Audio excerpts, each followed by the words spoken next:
മുന്നണിക്കകത്ത് മൗനം പാലിക്കണമെന്നല്ല എന്നും സഹോദരൻ നമ്മളോട് പറഞ്ഞു. നാം മുന്നണിക്കകത്ത് പറയേണ്ട കാര്യങ്ങൾ പ്രകാശിപ്പിച്ചിട്ടുണ്ട്. ചിലപ്പോൾ അനിവാര്യമായി മാറിയപ്പോൾ ചില കാര്യങ്ങൾ പുറത്തു പറയേണ്ട അവസ്ഥ വന്നാൽ അത് പറയാനും സഹോദരൻ പഠിച്ചിട്ടില്ല.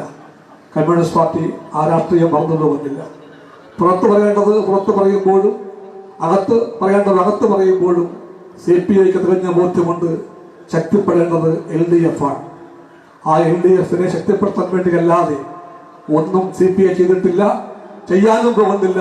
കാരണം LDF ആണ് സത്യം, LDF ആണ് ശരി, അത് മാത്രമാണ് പോംവഴി കണ്ട് നമ്മളെ പഠിപ്പിച്ചിട്ടുണ്ട്. അതുകൊണ്ട് ഐക്യവും സമരവും എന്ന മാർക്സിസ്റ്റ് പ്രമാണം, യൂണിറ്റി ആൻഡ് സ്ട്രഗിൾ, അതിന്റെ പാഠങ്ങൾ എല്ലാ മാർക്സിസ്റ്റുകളോടും കൂടി നടപ്പിലാക്കാൻ ശ്രമിച്ച നേതാക്കൾ കാനത്തിന്റെ പങ്ക് അദ്വിതീയമായി എന്നും നമ്മുടെ എല്ലാ ഓർമ്മയും തന്നെ നിൽക്കുമെന്നും ഞാൻ സൂചിപ്പിക്കട്ടെ. ആ ദൗത്യങ്ങളൊക്കെ നാം നിറവേറ്റാൻ പോവുകയാണ്. അതിന്റെ എല്ലാം പരിശ്രമത്തിലേക്ക് നീങ്ങുമ്പോൾ ഓരോ CPI സഖാവിനും അറിയാം പാർട്ടി ഇനിയും ശക്തിപ്പെടേണ്ടതുണ്ട്. കമ്മ്യൂണിസ്റ്റ് പാർട്ടിക്ക് ഇനിയും വേരോട്ടം ഉണ്ടാകേണ്ടതുണ്ട്. കമ്മ്യൂണിസ്റ്റ് പാർട്ടി ഇനിയും ശക്തമായി തീരുമെന്ന് പറയുമ്പോൾ അതിന്റെ ആഴം നമുക്കറിയാം, പലപ്പോഴും നമുക്കറിയാം. കമ്മ്യൂണിസ്റ്റ് പ്രസ്ഥാനവും കമ്മ്യൂണിസ്റ്റ് പാർട്ടിയും ആശയപരമായി ശക്തിപ്പെടണം. കമ്മ്യൂണിസ്റ്റ് പ്രസ്ഥാനം രാഷ്ട്രീയമായി ശക്തിപ്പെടണം. കമ്മ്യൂണിസ്റ്റ് പാർട്ടിയും ഇടതുപക്ഷവും സംഘടനാപരമായി ശക്തിപ്പെടണം. ആശയപരമായും രാഷ്ട്രീയമായും സംഘടനാപരമായും ശക്തിപ്പെട്ട ഇടതുപക്ഷമാണ് സ്വപ്നമായി കാനം എന്നും ഉയർത്തിപ്പിടിച്ചത്. ആ സ്വപ്നം യാഥാർത്ഥ്യമാക്കാൻ വേണ്ടിയാണ് നമ്മുടെ പോരാട്ടം. ആ പോരാട്ടം കാലത്തിന്റെ സഹാക്കളായ നമ്മൾ ലവലേശം വിട്ടുവീഴ്ച കൂടാതെ അല്പം പോലും പതറിപ്പോകാതെ ഏറ്റെടുക്കും എന്ന് പറയാൻ വേണ്ടിയാണ് നാം ഇന്ന് കൂടിയിരിക്കുന്നത്. കമ്മ്യൂണിസ്റ്റ് പാർട്ടിയുടെ ആശയ രാഷ്ട്രീയ സംഘടനാ സമ്മേളനങ്ങളെല്ലാം ഈ കർത്തവ്യബോധമാണ് നമ്മൾ നയിക്കാൻ പോകുന്നതെന്ന കാര്യം കൂടി ഞാൻ ചൂണ്ടിക്കാണിക്കട്ടെ. കമ്മ്യൂണിസ്റ്റ് പാർട്ടി ചർച്ചകളെയും സംവാദങ്ങളെയും ഭയപ്പെടുന്ന പാർട്ടിയല്ല. പക്ഷേ എല്ലാ ചർച്ചകളും എല്ലാ സംവാദങ്ങളും നടക്കുമ്പോഴത്തേക്കും നമുക്കറിയാം ഏറ്റവും വലുതാരാണ്? വലിയവർ ജനങ്ങളാണ്. അവരെയൊക്കെ വലിയതായിട്ട് ആരുമില്ല. കമ്മ്യൂണിസ്റ്റുകാർക്ക് ആരുടെയെങ്കിലും മുമ്പിൽ തലമുടിക്കേണ്ട കാര്യമുണ്ടെങ്കിൽ നാം തലമുടിക്കുക അവിടെ മാത്രമായിരിക്കും, ജനങ്ങളുടെ മുമ്പിൽ മാത്രം.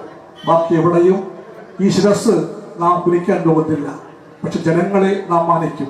അവർ വലിയവരാണെന്ന് നമുക്കറിയാം.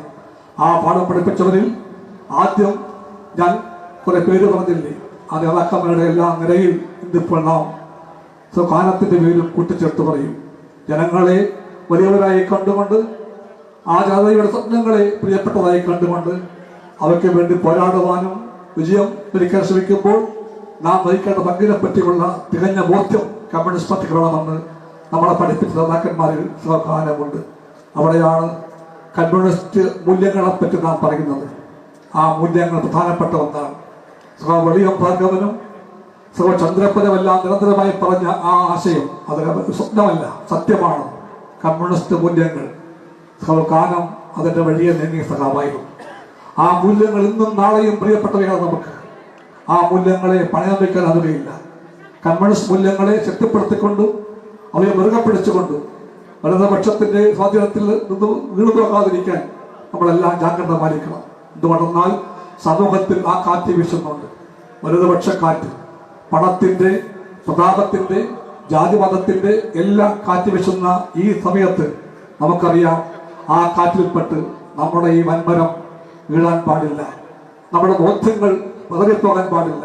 നമ്മുടെ പേര് പിഴുതെറിയപ്പെടാൻ പാടില്ല. അതുകൊണ്ട് നാം ഉറപ്പിച്ച് പറയുന്നു, ഏത് കാറ്റും വീശട്ടെ, എല്ലാ പ്രതിബന്ധവും വരട്ടെ, അതിന്റെ എല്ലാം മുമ്പിൽ പതരാതെയും തുടരാതെയും കമ്മ്യൂണിസ്റ്റ് മൂല്യങ്ങളുടെ മഹത്വത്തിന് വേണ്ടിയും അതിന്റെ വിജയത്തിന് വേണ്ടിയും നാം നിലക്കൊണ്ടേ തീരുമെന്ന് നമ്മളെല്ലാം പഠിപ്പിച്ച നേതാവാണ് കാനം രാജേന്ദ്രൻ. വിദ്യാർത്ഥി കാലം മുതൽ, YF കാലം മുതൽ, AITC കാലം മുതൽ പാർട്ടി സെക്രട്ടറിയായും എല്ലാ തരത്തിലും കമ്മ്യൂണിസ്റ്റ് മൂല്യങ്ങളുടെ ശരികളെപ്പറ്റിയും നന്മയെപ്പറ്റിയും ശക്തിയെപ്പറ്റിയും പഠിപ്പിച്ച ആ നേതാവിന്റെ ഓർമ്മയ്ക്ക് മുമ്പിൽ നമ്മളെല്ലാം ചേർന്ന് തലമുറിക്കുന്നത് ഈ യാഥാർത്ഥ്യങ്ങളെല്ലാം ഓർത്തുകൊണ്ടും അവയെല്ലാം നമ്മൾ ഒരിക്കലും വിട്ടുപോകാതെ ഉയർത്തിപ്പിടിക്കുമെന്ന് പ്രഖ്യാപിക്കാനും വേണ്ടിയാണ്. ഞാൻ ഒരുപാട് നേതാക്കന്മാർ ഇരിക്കുന്ന യോഗ്യതയിൽ ദീർഘമായി പറയാതെ എന്റെ വാക്ക് ചുരുക്കുന്നു. സഖാവ് കാനം രാജേന്ദ്രന്റെ കുടുംബം ഇവിടെ പറഞ്ഞു, നമ്മുടെ കുടുംബമാണത്. അനിൽ ചേച്ചിയും അദ്ദേഹത്തിന്റെ മക്കളും അവരെല്ലാം അടങ്ങുന്ന കുടുംബത്തിന്റെ കൂടെ നാം എന്നുമുണ്ടായിരുന്നു. ഏറ്റവും നല്ല കമ്മ്യൂണിസ്റ്റുകാരൻ ഏറ്റവും നല്ല ഭർത്താവായിരിക്കും, ഏറ്റവും നല്ല അച്ഛനായിരിക്കും, ഏറ്റവും നല്ല പോരാളിയായിരിക്കും. സകലകാലം അങ്ങനെയെല്ലാം ആയിരുന്നുവെന്ന് നമുക്കറിയാം. അതുകൊണ്ടാണ് നമുക്കെല്ലാവർക്കും വ്യക്തിപരമായി തന്നെ ആ നഷ്ടം ഒരു വലിയ വിടവായി മറിയതെന്ന് അനുഭവത്തിലൂടെ നാം മനസ്സിലാക്കിയിരിക്കുന്നു. ആ ഒരു കൊല്ലം കഴിഞ്ഞു പോകുമ്പോഴും നാം പറയുന്നു, എത്ര കാലം കഴിഞ്ഞാലും നമ്മുടെ എല്ലാ മനസ്സിൽ സഖാവ് രാജേന്ദ്രൻ മങ്ങിപ്പോകാത്ത സ്മരണയുടെ തിളക്കമുള്ള തീനാളമായി നിൽക്കും. ആ സ്മരണ നമ്മുടെ എല്ലാം ആവേശം കൊള്ളിക്കും. നാം അതിൽ നിന്ന് ഉൾക്കൊള്ളേണ്ട എല്ലാ ഉയർവും വാശിയും ഉൾക്കൊണ്ടുകൊണ്ട് മുന്നോട്ട് പോകും. അദ്ദേഹം പിടിച്ച കൊടി നാം ഇവിടെ ഈ നാട്ടിൽ ഉയർത്തിപ്പറപ്പിക്കാനായി നമ്മുടെ പങ്ക് നിറവേറ്റും എന്ന് മാത്രം പറഞ്ഞുകൊണ്ട് ഞാൻ വാക്കുകൾ ചുരുക്കുന്നു. സഖാക്കളെ മുന്നോട്ട്. ലാൽസലാം.